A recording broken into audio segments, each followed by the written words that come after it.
నమస్తే, welcome to GTV Telangana news బులెటిన్ల ముందుగా హెడ్లైన్స్. 19 ఏళ్ల వయసులో రష్మిక తొలి ఆడిషన్.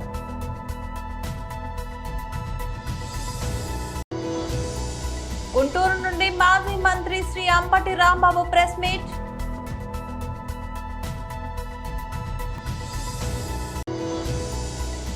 లంచం తీసుకుంటూ ఏసీబీకి పట్టుబడ్డ మేడ్చల్ ఏఎస్ఐ మధుసూదన్ రావు. శ్రీ సత్యసాయి జిల్లా మారుతుంది అని సోషల్ మీడియాలో వైరల్ అవుతున్న పోస్టర్లపై స్పందించిన సామకోటి ఆదినారాయణ. పుష్ప సినిమాతో ఒక్కసారిగా పాన్ ఇండియా స్టార్ అయిపోయిన రష్మిక మందన 19 ఏళ్ల వయసులో హాజరైన ఓ ఆడిషన్ కు సంబంధించిన వీడియో ఒకటి వెలుగులోకి వచ్చి అభిమానులను కట్టిపడేస్తోంది. 2014లో కాలేజీ రోజుల్లో ఫ్రెష్ ఫేస్ కాంపిటీషన్ విజేతగా నిలిచిన రష్మిక 2016లో తెరంగేట్రం చేసింది. 2017లో సహా నటుడు రక్షిత్ శెట్టితో ఎంగేజ్మెంట్ అయిన వ్యక్తిగత కారణాలతో 2018లో అది రద్దయింది. 2018లో చెలో సినిమాతో తెలుగు చిత్ర పరిశ్రమలో కాలు మోపిన రష్మిక ఆ తర్వాత గీతా గోవిందం, సర్లేరు నీకెవరు, సీతారామం, పుష్ప వంటి సినిమాలతో తనకంటూ ఓ ప్రత్యేక స్థానాన్ని సంపాదించుకుంది. ఆ తర్వాత దక్షిణాదిలోని పలు భాషల్లోనూ సినిమా చేసింది. 2022లో గుడ్ బై సినిమాతో బాలీవుడ్ లోనూ అడుగుపెట్టింది. ప్రస్తుతం ఆమె Pushpa, the rule, Kubera, rainbow, the girl friend, Chhaava, Sikandar వంటి సినిమాలు చేస్తుంది. తాజాగా వైరల్ అవుతున్న రష్మిక తొలి ఆడిషన్ వీడియో క్లిప్ లో ఆమె తనను తాను పరిచయం చేసుకుంటూ తన వయసు 19 ఏళ్లని కాలేజీ చేస్తున్నా అని చెప్పుకొచ్చింది. ఆ సమయంలో కొంత ఉద్వేగంగా కనిపించింది. కన్నడలోని మాట్లాడాలని నిర్వాహకులు కోరగా రష్మిక కొంత తడబడింది. నాకు అర్థం కాలేదు, నేను చేయలేను అని చెప్పుకొచ్చింది. గుంటూరు నుండి మాజీ మంత్రి శ్రీ అంబటి రాంబాబు ప్రెస్ మీట్ నిర్వహించారు. ఆ క్రైమ్ రిజిస్టర్ అయిన తర్వాత అది కూడా 307 సెక్షన్ ఇంకా other sections non bailable sections మీద ఒక క్రైమ్ రిజిస్టర్ అయింది. తర్వాత చంద్రబాబు నాయుడు గారు దాని మీద యాంటిసిపేటరీ బెయిల్కి వెళ్ళడం జరిగింది. యాంటిసిపేటరీ బెయిల్ కూడా హైకోర్టు వారు శాంక్షన్ చేయడం జరిగింది. ఆ కేసు ఇన్వెస్టిగేషన్లో ఉన్నటువంటి దశ. ఇందులో ప్రభుత్వం మారింది. చంద్రబాబు నాయుడు గారి నాయకత్వంలో ఉన్నటువంటి కూటమి ప్రభుత్వం అధికారంలోకి వచ్చింది. అధికారంలోకి వచ్చిన తర్వాత ఇవాళ పత్రికల్లో చూసాం. ఈ కేసు ఆ రోజున అంగళ మార్కెటింగ్ కమిటీ మాజీ చైర్మన్ డిఆర్ ఉమాపతి రెడ్డితో కంప్లైంట్ ఇవ్వడం జరిగింది. ఆయన కంప్లైంట్ ఇచ్చారు. ఈ కేసు ఏంటో కొద్దిగా పూర్వపరాలకు వెళ్తే, చంద్రబాబు నాయుడు గారు ముదివేడు సమీపంలో 750 కోట్ల రూపాయలతో నిర్మిస్తున్నటువంటి ఒక రిజర్వాయర్కి సంబంధించినటువంటి అంశంలో ఆయన ఎన్జిటికి వెళ్ళి అక్కడ స్టే తీసుకొచ్చారు. దాన్ని సందర్శించాలి అనేటువంటి ఉద్దేశంతో ఆయన పెద్ద ఎత్తున నాయకుల్ని, బలగాల్ని తీసుకుని వెళ్తున్నప్పుడు ఘర్షణ జరిగాయి. ఆ ఘర్షణ సందర్భంలో పోలీసుల్ని కొట్టేటటువంటి కార్యక్రమం చేశారు. వైఎస్ఆర్ కాంగ్రెస్ పార్టీ కార్యకర్తలను కొట్టేటటువంటి ప్రయత్నం చేశారు. ఒక పోలీస్ అధికారికి, ఒక పోలీస్కి అధికారో లేకపోతే ఆయన కానిస్టేబుల్, ఆయనకు గాయం కూడా అయింది. వీటిని పురస్కరించుకొని అప్పుడు ఉమాపతి రెడ్డి గారు ఇచ్చినటువంటి కంప్లైంట్ని ఆధారంగా చేసుకొని 20 మంది మీద 307 మరియు ఇతర సెక్షన్స్తో కేసు నమోదు చేశారు. జనరల్గా కేసు నమోదు చేసిన తర్వాత దాని యొక్క న్యాచురల్ కోర్స్ ఏంటంటే ఇన్వెస్టిగేషన్ చేస్తారు, ఆ తరువాత ఛార్జ్షీట్ ఫైల్ చేస్తారు, కోర్టులో విచారణ జరిగిన తర్వాత దానిలో వాస్తవాలు ఉంటే శిక్షిస్తారు, లేకపోతే లేదు. ఇది అందరికీ తెలిసినటువంటి ప్రొసీజర్. కానీ చంద్రబాబు నాయుడు గారికి అధికారం వచ్చిన తర్వాత ఆ పోలీస్ యంత్రాంగాన్ని దుర్వినియోగం చేసేటటువంటి కార్యక్రమంలో ఇవాళ ఈ ఉమాపతి రెడ్డి గారికి ఒక నోటీస్ సర్వ్ చేసి ఆయన ఇన్వెస్టిగేషన్కి సహకరించడం లేదు, వాస్తవాలు ఆయన చెప్పడం లేదు అని మీకేసి ఎత్తేస్తున్నాం అనేటువంటి ఒక నోటీస్ ఇచ్చేశారు. ఎంత దారుణమండి ఇది! ప్రజాస్వామ్య దేశంలో అతను ముఖ్యమంత్రి కావచ్చు, ప్రధానమంత్రి కావచ్చు, ఎంత గొప్పవారైనా కావచ్చు, ఒకసారి కేసు రిజిస్టర్ అయిన తర్వాత అది కోర్టుకు వెళ్ళకోకుండానే దాన్ని పోలీసులు ఇన్వెస్టిగేషన్లోనే క్లోజ్ చేయాలనే ప్రయత్నం చేయటం అనేది అధికారంలో ఉన్నాడు కాబట్టి చంద్రబాబు నాయుడు గారు చేసుకుంటున్నారు. ఈ ధర్మమేనా అని అడుగుతా ఉన్నా. రేపైనా ఇంతే కదా. ఇంకో కేసు వచ్చినా కూడా ఏదైనా కేసులు జరిగితే ఇన్వెస్టిగేషన్లోనే దాన్ని తొక్కేసి నేరస్తుల్ని. మేడ్చల్ పోలీస్ స్టేషన్ లో ఏఎస్ఐగా విధులు నిర్వర్తిస్తున్న మధుసూదన్ రావు లంచం తీసుకుంటూ రెడ్ హ్యాండెడ్ గా ఏసీబీ అధికారులకు పట్టుబడ్డారు. ఏసీపీ డీఎస్పీ జి శ్రీధర్ తెలిపిన వివరాల ప్రకారం దారుడు విశ్వనాథ్ ఇంటీరియర్ డిజైన్స్ చేస్తూ ఉంటాడు. శర్మ అనే ఓ వ్యక్తి ఇంటిలో ఇంటీరియర్ డిజైన్ చేసేందుకు ఒప్పుకున్నాడు. శర్మ నుండి 4 లక్షల రూపాయలను ముందుగా తీసుకొని పనిని ప్రారంభించారు. పని పూర్తి కావాలంటే మరొక 4 లక్షలు ఇవ్వాలని విశ్వనాథ్ అడిగాడు. పని పూర్తి చేయకుండానే డబ్బులు మొత్తం అడుగుతున్నాడని, డబ్బులు ఇవ్వలేదని, ఇంటికి తాళం వేశాడని శర్మ విశ్వనాథ్పై మేడ్చల్ పోలీస్ స్టేషన్లో గత 2 నెలల క్రితం కేసు పెట్టారు. ఆ కేసును మేడ్చల్ పోలీస్ స్టేషన్లో ఏఎస్ఐగా విధులు నిర్వర్తిస్తున్న మధుసూదన్ రావు విచారణ చేస్తున్నారు. విశ్వనాథ్ తనపై కేసు లేకుండా చూడాలని ఏఎస్ఐని కోరారు. అందుకు 2 లక్షల డబ్బులు ఇవ్వాలని ఏఎస్ఐ విశ్వనాథ్ కు సూచించారు. కేసు విచారణ చేపట్టిన మొదటి రోజు విశ్వనాథ్ దగ్గర నుంచి 10,000 రూపాయలు ఏఎస్ఐ తీసుకున్నాడు. అనంతరం మరో 50,000 రూపాయలు తేవాలని ఏఎస్ఐ విశ్వనాథ్ కు చెప్పాడు. దీంతో విశ్వనాథ్ ఏసీబీ అధికారులను ఆశ్రయించాడు.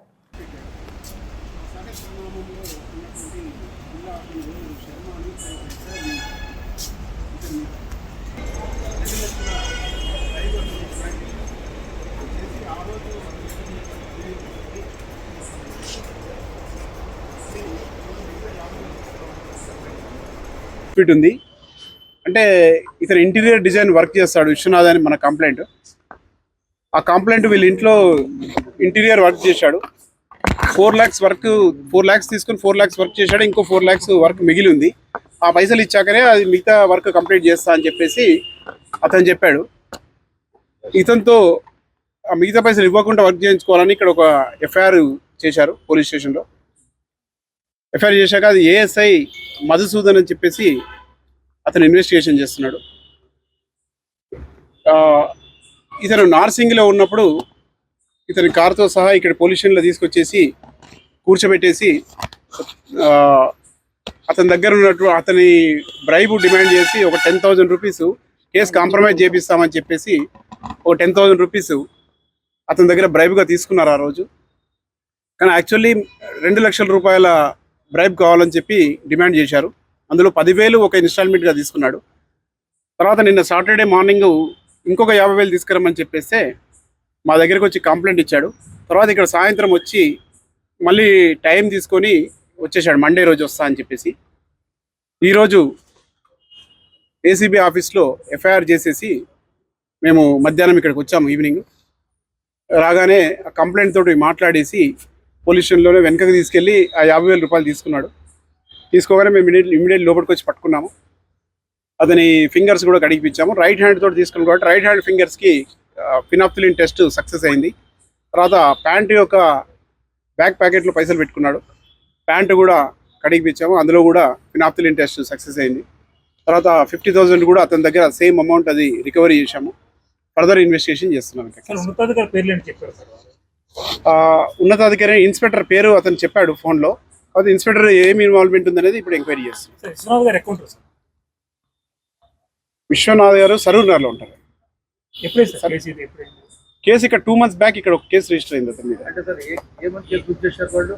వాళ్ళు శర్మ అనే అతను ఏంటంటే నా ఇంట్లో ఇంటీరియర్ వర్క్ చేస్తున్నాడు, మధ్యలో నేను పైసలు బాకీ ఉన్నా అని చెప్పేసి నా ఇంటికి లాక్ వేసుకొని పోయాడు.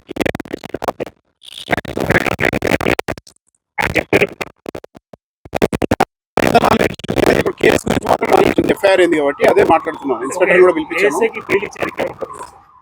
41A నోటీస్ అంటే అతనే అయ్యో ఇన్వెస్టిగేషన్ ఏం చేశారంటే పోలీస్ స్టేషన్లో హెడ్ కానిస్టేబుల్స్ కు ఏఎస్ఐలకు ఎస్ఐలకు అందరికి ఇచ్చారు. ఇక్కడ ఓన్లీ 3 ఎస్ఐలు ఉన్నారు. శ్రీ సత్యసాయి జిల్లా మారుతుంది అనే సోషల్ మీడియాలో వైరల్ అవుతున్న పోస్టర్లపై స్పందించిన సామకోటి ఆదినారాయణ ఈ సందర్భంగా ఆయన మాట్లాడుతూ భగవాన్ సత్యసాయి బాబా ఆశీస్సులతో ఉన్నంత వరకు జిల్లా ఎక్కడికి పోదు. ఇవన్నీ తెలుగుదేశం పార్టీకి చెడ్డ పేరు తేవాలని కొంతమంది ఇలాంటి పోస్టర్లు పెడుతున్నారని తెలియజేశారు. ఎమ్మెల్యే పల్లె సింధూరారెడ్డి గారికి చెడ్డ పేరు రావాలని కొంతమంది సోషల్ మీడియాలో సత్యసాయి జిల్లా మారుతుంది అనే ఊహాగానాలు సోషల్ మీడియాలో ప్రచారం చేస్తున్నారు. ఈ ప్రాంతవాసిగా ఇక్కడ ఉన్నటువంటి పరిసరాలు అన్నీ కూడా మనకు తెలుసు కాబట్టి దయచేసి ప్రతి ఒక్కరికి కూడా తెలియజేస్తున్నాం. చంద్రబాబు నాయుడు గారు సత్యసాయి బాబా వారి మీద అమితమైనటువంటి ప్రేమ అనురాగాలు భక్తున్నటువంటి వ్యక్తి చంద్రబాబు నాయుడు గారు. మరి మీరు ఈరోజు సోషల్ మీడియాలో సత్యసాయి పేరును మారుస్తాడు, జిల్లాను మారుస్తారు అనే మాటలు మాట్లాడుతున్నారు. ఇప్పటికైనా మీకు అందరికీ కూడా ఒకటే తెలియజేస్తున్నా, సత్యసాయి జిల్లా మారదు. మారే అవకాశాలు మీరు అలాగా సృష్టిస్తున్నారు తప్పితే మారేదానికి అవకాశం లేదు. మేము అలాంటి ఏదైనా కూడా మా ప్రభుత్వం నుంచి ప్రతిపాదనలు ఉంటే మేము మా నాయకులు అందరూ కూడా కలిసి గౌరవ ముఖ్యమంత్రి శ్రీ నారా చంద్రబాబు నాయుడు గారి దృష్టికి తీసుకెళ్ళి ఈ ప్రాంతాన్ని సత్యసాయి జిల్లాని ఖచ్చితంగా ఇక్కడ ఉండే విధంగా మేమందరూ కూడా కాపాడుకుంటాం. ఇక్కడ ఉన్నటువంటి తెలుగుదేశం పార్టీ నాయకులు కార్యకర్తలు అందరూ కూడా సత్యసాయి జిల్లా ఉండాలని కోరిక ఉంది కాబట్టి, మాకు కూడా సత్యసాయి బాబా అంటే అమితమైన ప్రేమ ఉంది కాబట్టి దయచేసి మీరు ఇలాంటివన్నీ కూడా పోస్ట్ చేసి జనాల్లో మనోభావాలను అన్నీ కూడా దెబ్బతీసే విధంగా చేయొద్దని చెప్పి అందరికీ కూడా విజ్ఞప్తి చేస్తుంది. జంగారెడ్డిగూడెం పట్టణంలో ఎస్ఐ జబీర్ వారి సిబ్బందితో తనిఖీలు. అనుమానాస్పదంగా సంచరిస్తున్న 3 వ్యక్తుల్ని అదుపులోకి తీసుకున్న పోలీసులు. జంగారెడ్డిగూడెం పరిసర ప్రాంతాల్లో ఉన్న ఇళ్లలో విలువైన వస్తువులు, ద్విచక్ర వాహనాలు అపహరిస్తున్న పాత నేరస్తులుగా గుర్తింపు. జంగారెడ్డిగూడెం పోలీస్ స్టేషన్లో నేరస్తుల వివరాలు తెలిపిన డీఎస్పీ రవిచంద్ర, ఎస్ఐ అరెస్ట్ చేసిన వారి వద్ద నుంచి 3,50,000 విలువ చేసే చోరీ సొత్తు స్వాధీనం, 1,14,000 విలువ చేసే 17.600 మిల్లీగ్రాముల బంగారం, 11,000 విలువ చేసే 123 గ్రాముల వెండి, 25,000 విలువ చేసే టీవీ, ఫోన్, 2 లక్షల విలువ చేసే 5 ద్విచక్ర వాహనాల స్వాధీనం. నేరస్తుల అరెస్టుకు సహకరించిన crime party ASI Sampath, Rajendra, Satyanarayana, Rajasekhar సిబ్బందిని అభినందించిన డీఎస్పీ రవిచంద్ర. మన జంగారెడ్డిగూడెం పట్టణంలో గతంలో జరిగినటువంటి వివిధ రకాల దొంగతనాల సంబంధించినటువంటి కేసుల్లో మన ఎస్ఐ గారు, సిఐ గారి ఆధ్వర్యంలో స్పెషల్ పార్టీని నియమించి దొంగల్ని పట్టుకోవడం జరుగుతోంది. అదే క్రమంలో గత రాత్రి కూడా ఒక 3 దొంగల్ని అరెస్ట్ చేయడం జరిగింది. వీళ్ళు ముఖ్యంగా మనకి ఆగస్టు నెలలో 5వ తారీఖున జంగారెడ్డిగూడెం వస్తున్నటువంటి ఆర్టీసీ బస్సు గ్రామ ఫైర్ స్టేషన్ సమీపంలో చెడిపోయి ఆగిపోయి అక్కడ రిపేర్ చేసుకుంటున్న క్రమంలో ఒక 3 వ్యక్తులు మోటార్ సైకిల్ మీద వచ్చి మన ఆర్టీసీ డ్రైవర్ని కొట్టి అతని దగ్గర నుంచి సెల్ ఫోన్ లాక్కొని వెళ్ళడం జరిగింది. ఈ కేసు తీవ్రత దృష్ట్యా అప్పుడు ఎస్పీ గారు దీని మీద ప్రత్యేక దృష్టి సారించి స్పెషల్ స్క్వాడ్స్ కూడా వేసి వీటి మీద ప్రత్యేక చర్యలు చేపట్టడం జరిగింది. దాని ఫలితంగా నిన్న మనం 3 ముద్దాయిలను కూడా అరెస్ట్ చేసి దానిలో ఈ కేసులో పోయినటువంటి చోరీ సొత్తును రికవరీ చేయడం జరిగింది. ఈ కేసే కాకుండా దీంతో పాటుగా మరో 2 కేసులు కూడా వీళ్ళ దగ్గర నుంచి తీసుకోవడం, రికవరీ చేయడం, 2 కేసుల ప్రాపర్టీస్ కూడా రికవరీ చేయడం జరిగిందండి. వీళ్ళు 3 కూడా విత్తనాల శివ, విత్తనాల గణేష్, కోనా శ్రీనివాసరావు, 3 కూడా జంగారెడ్డిగూడెం వాస్తవులు. ఇవి చెడు స్నేహాలు బట్టి ఇలాగా రకరకాల దొంగతనాలకు వెళ్తున్నటువంటి వాళ్ళు చాలామంది ఉన్నారు. ఈ సందర్భంగా ఇట్లా చెడు తిరుగుతున్నటువంటి యువత మీ మీద ప్రత్యేకమైన నిఘా ఉంటుంది కాబట్టి మిమ్మల్ని గట్టిగా హెచ్చరిస్తూ ఉన్నాం. ఎవరైనా సరే ఇట్లాంటి నేరాలకు పాల్పడితే ఎట్టి పరిస్థితిలో వాళ్ళని వదిలేది లేదు. వాళ్ళ మీద ఖచ్చితంగా షీట్స్ ఓపెన్ చేయబడతాయి. వాళ్ళ మీద దొంగనే ముద్రతో వాళ్ళు కనీసం ఆ షీట్ ఉన్నంతకాలం ఎక్కడ నేరం జరిగినా సరే వాళ్ళని తీసుకొచ్చి విచారించడం అనేది జరుగుతుంది. కాబట్టి అందరూ కూడా ఎట్లాంటి అసాంఘిక కార్యకలాపాలకు పాల్పడకుండా, దొంగతనాలకు పాల్పడకుండా ఉండాలని చెప్పి ఈ సందర్భంగా అందరినీ కూడా విజ్ఞప్తి చేస్తాం. నేర చరిత్ర ఉందంటే గతంలో నేరం చరిత్ర ఉన్నటువంటి ముద్దాయిలు వీళ్ళందరూ కూడా. సత్యం, అహింస పునాదులతో స్వాతంత్ర ఉద్యమాన్ని ముందుండి నడిపించిన మహాత్మా గాంధీ అడుగుజాడల్లో ప్రతి ఒక్కరూ నడవాలంటూ విశ్రాంత డీఈఓ, గాంధీ గ్లోబల్ ఫ్యామిలీ ఉమ్మడి జిల్లా కన్వీనర్ శివార్చక విజయ్ కుమార్ అన్నారు. మహాత్మా గాంధీ బాటలో సత్య శోధన పేరుతో ఆయన చేపట్టిన 100 రోజుల పాదయాత్ర జోగులాంబ, గద్వాల జిల్లా రాజోలి మండలం మాందొడ్డి గ్రామానికి చేరుకుంది. ఈ సందర్భంగా పలువురు గ్రామస్తులు, యువకులు ఆయనకు ఘనంగా స్వాగతం పలికారు. మొదటగా గ్రామంలోని మహాత్మా గాంధీ విగ్రహానికి మరియు డాక్టర్ బిఆర్ అంబేద్కర్ విగ్రహాలకి పూలమాల వేసి నివాళులర్పించారు. ఈ సందర్భంగా ఆయన మాట్లాడుతూ ప్రతి ఒక్కరూ చేనేతర వస్త్రాలను ధరించాలని, స్వదేశీ విద్యను ప్రోత్సహించాలని, మద్యం, మత్తు తదితర పదార్థాల జోలికి పోరాదని, సేంద్రీయ వ్యవసాయం, అభివృద్ధి, యోగా, పౌష్టికాహారం, సంపూర్ణ ఆరోగ్యం, ఆధ్యాత్మిక విలువలతో కూడి విద్య, ప్రకృతి, పర్యావరణం తదితరాలపై పిలుపునిచ్చారు. సమాజ మార్పు కోసం విశ్రాంతి డీఈఓ విజయ్ కుమార్ విద్యా అభివృద్ధి కోసం చాలా కృషి చేశారు. ప్రస్తుతం సమాజ మార్పు కోసం ఆయన చేపట్టిన పాదయాత్ర చాలా అభినందనీయమైనదని ఎన్వీఎఫ్ మండల కన్వీనర్ హనిమిరెడ్డి అన్నారు. ఈ కార్యక్రమంలో గ్రామ మాజీ సర్పంచ్ సవరణ, మాజీ ఎంపీటీసీలు, గ్రామ యువకులు తదితరులు పాల్గొన్నారు. గాంధీజీ చదువుకొని స్వతంత్రము తెచ్చిందన్నా, గాంధీజీ చదువులు చదివి స్వతంత్రము తెచ్చిందన్నా, మరికి నన్ను పంపాలయ్యావయ్యో, మరికి నన్ను పంపాలయ్యావయ్యా. అంబేద్కర్ చదువులు చదివి రాజ్యాంగము రాసిందన్నా, అంబేద్కర్ చదువులు చదివి రాజ్యాంగము రాసిందన్నా, బుద్ధుడు చదువులు చదివి లోకజ్ఞానం చేసిందన్నా. చదువుకొని పోతానయ్యో, చదువుకొని పోతాని, చదువుకొని పోవద్దంటే పారిపోయి చదువుకుంటా. అప్పుడు ఆ పిల్లగాడంత గొప్ప వ్యక్తి కాకుండా కొంతైనా చదువుకుంటా, కొంతైనా చదువుకుంటా, మరికి నన్ను పంపాలయ్యావయ్యో, మరికి నన్ను పంపాలయ్యావయ్యా. ఈ విధంగా అన్ని గ్రామాలు వేసినాం సార్. మనకు టైం లేదు సార్ మాట్లాడుతున్నారు. ఇప్పుడు బాల్యం అంటే పిల్లలు అక్కడికి బాల్యం, బాల్యం. ఈ విధంగా మన సార్ని నిజంగా 6వ రోజు చాలా కష్టపడి రోజుకు 10-15 కిలోమీటర్లు నడుస్తున్నాడు. ఎండనక మేము ఇప్పుడు మనం చాలా చిన్న వయసు ఉన్న నన్ను నడవమన్నారు. ఇంకా చాలా సార్ ఈ రూట్లో వచ్చి నేను ఎక్కడ నుండి వచ్చిన. ఇది సార్కున్న తేడా చాలా సంతోషం. కాబట్టి సార్ ఇప్పుడు రాజస్థాన్ ముఖ్యమంత్రి భజన్ లాల్ శర్మకు ఏపీ సీఎం చంద్రబాబు ఫోన్ చేశారు. విజయవాడ నుంచి వెళ్లిన న్యాయవాదుల బృందం ప్రయాణిస్తున్న బస్సు రాజస్థాన్లో రోడ్డు ప్రమాదానికి గురైన సంగతి తెలిసిందే. ఈ ప్రమాద ఘటన గురించి భజన్ లాల్తో చంద్రబాబు మాట్లాడారు. ప్రమాద బాధితులకు అవసరమైన సాయం అందించాలని కోరారు. వారంతా తిరిగి ఇంటికి రావడానికి సహాయ సహకారాలు అందించాలని విన్నవించారు. మరోవైపు ఈ ప్రమాదంలో ప్రముఖ న్యాయవాది సుంకర రాజేంద్ర ప్రసాద్ భార్య జ్యోత్స్న మృతి చెందారు. పలువురు తీవ్రంగా గాయపడ్డారు. మత్స్యకారులను ఆర్థికంగా అభివృద్ధి చేయడమే తెలంగాణ ప్రభుత్వ ధ్యేయమని ఎమ్మెల్యే డాక్టర్ చిట్టెం పార్నికారెడ్డి అన్నారు. నారాయణపేట జిల్లా కేంద్రంలోని కొండారెడ్డిపల్లి చెరువు వద్ద జిల్లా కలెక్టర్ సిక్తా పట్నాయక్తో కలిసి చెరువులో చేప పిల్లలను వదిలారు. అనంతరం నిర్వహించిన సమావేశాల్లో ఎమ్మెల్యే మాట్లాడుతూ ప్రభుత్వ మత్స్యకారులకు 100% సబ్సిడీతో చేప పిల్లలను అందజేసి ముదిరాజులను ఆర్థికంగా ఎదగడానికి తోడ్పాటు అందిస్తుందని అన్నారు.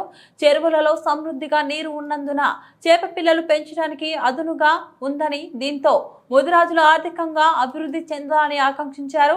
జిల్లా కలెక్టర్ సిక్తా పట్నాయక్ మాట్లాడుతూ మత్స్యకారులకు ప్రభుత్వం అండగా నిలిచిందని అన్నారు. మత్స్యకారుల సమస్యలన్నీ తెలుసుకున్నామని, వీటిని ప్రభుత్వం దృష్టికి తీసుకెళ్తామని అన్నారు. ఈ కార్యక్రమంలో జిల్లా మత్స్యశాఖ అధికారి వెంకయ్య, మత్స్య సహకార సంఘం అధ్యక్షులు ఏ కాంత్ కుమార్, ఉపాధ్యక్షులు నరసింహనాయుడు, డైరెక్టర్లు, మత్స్యకారులు తదితరులు పాల్గొన్నారు.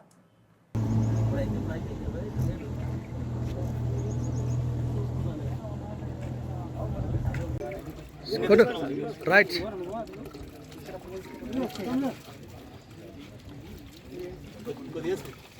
ఏమో అనిల్ 87,000 చేపలు తెచ్చి నువ్వు ఆ గంపలో 300 పెడతావు రాజా. అట్లా కొట్టు కొట్టు కొట్టు కొట్టు కొట్టు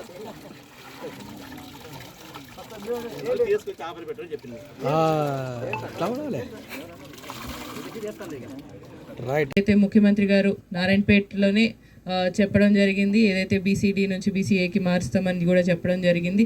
ఆ విధంగా కూడా ప్రతి ఒక్కటి కూడా ముదిరాజ్ సోదరులకి అండగా ముందు నుంచి కూడా ఉన్నాం, ఇప్పుడు కూడా అండగా ఉండే పనిచేస్తామని కూడా మీ అందరికీ తెలియజేస్తూ, ఏదైతే ప్రోగ్రామ్కి విచ్చేసిన ప్రతి ఒక్కరికి ఈ సందర్భంగా శుభాకాంక్షలు తెలియజేస్తూ, కేవలం కొండారెడ్డిపల్లి చెరువు కాదు మిగతా చెరువులు అన్నింటిలో కూడా ఏదైతే విడుదల ప్రోగ్రాం జరుగుతుందో వాళ్ళందరికీ ముదిరాజ్ సోదరులందరికీ కూడా దీని సందర్భంగా కంగ్రాచులేషన్స్ చెప్తూ ముగిస్తుంది. Thank you so much. వాళ్ళందరికీ కూడా వేదిక మీద పెద్దలందరికీ కూడా నమస్కారాలు తెలియజేస్తూ, ఇక్కడ విచ్చేసిన ముదిరాజ్ సోదరులందరికీ కూడా మళ్ళొకసారి నమస్కారాలు తెలియజేస్తూ, ఏవైతే ఇప్పుడు దాకా డిస్కస్ చేసిన ఇష్యూస్ ఏవైతే ఉన్నాయో తప్పకుండా ఇవి దృష్టిలో ఉన్నాయి.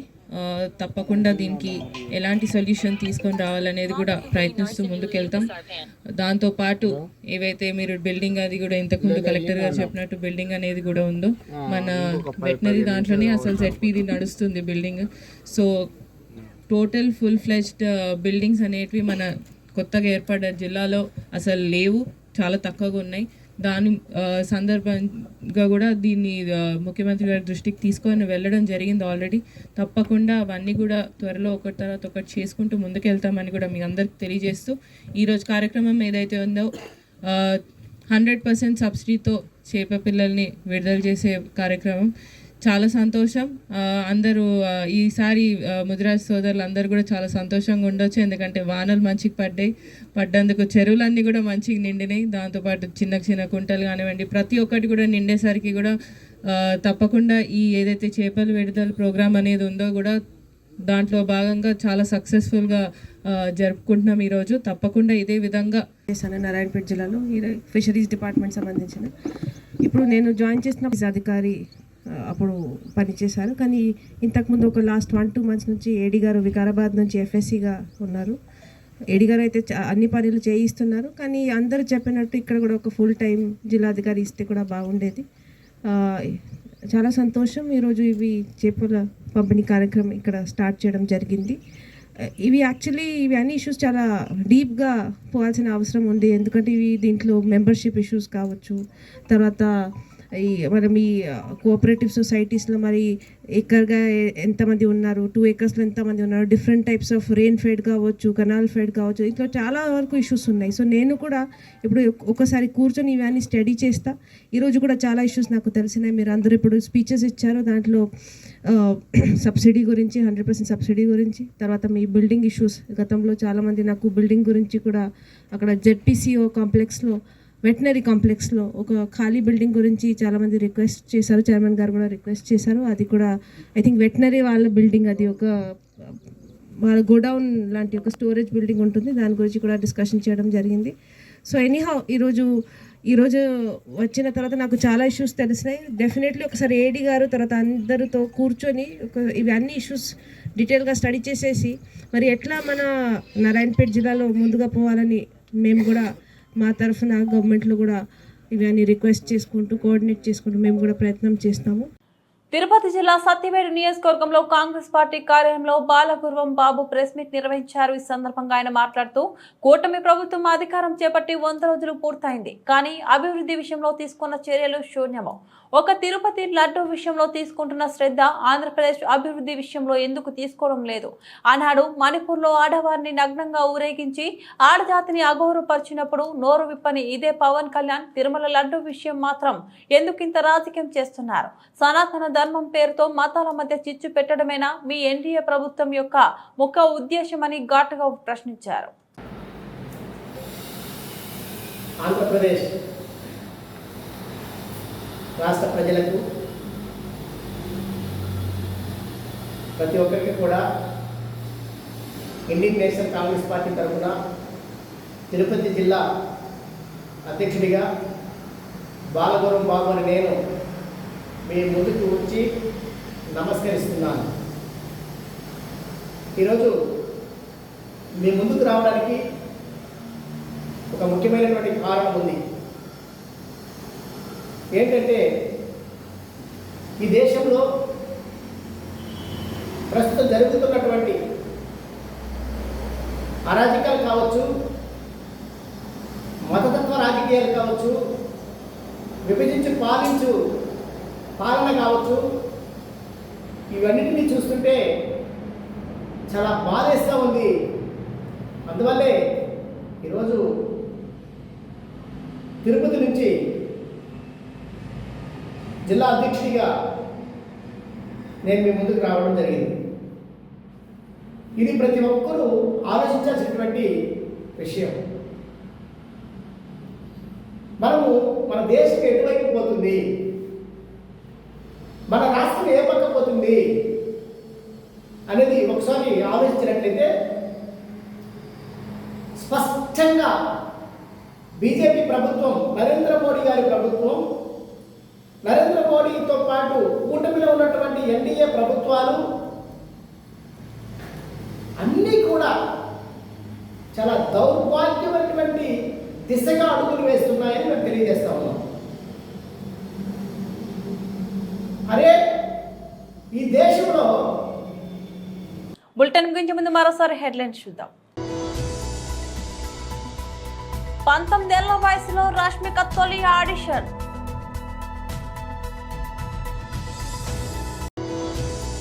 గుంటూరు నుండి మాజీ మంత్రి శ్రీ అంబటి రాంబాబు ప్రెస్ మీట్.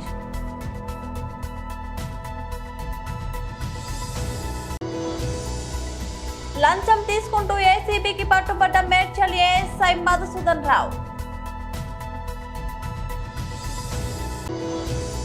శ్రీ సత్యసాయి జిల్లా మారుతుంది అని సోషల్ మీడియాలో వైరల్ అవుతున్న పోస్టర్లపై స్పందించిన సామకోటి ఆదినారాయణ. ఇవి బులెటిన్ అప్డేట్స్. మరో బులెటిన్లో మళ్ళీ కలుద్దాం. అంతవరకు సెలవు. నమస్తే.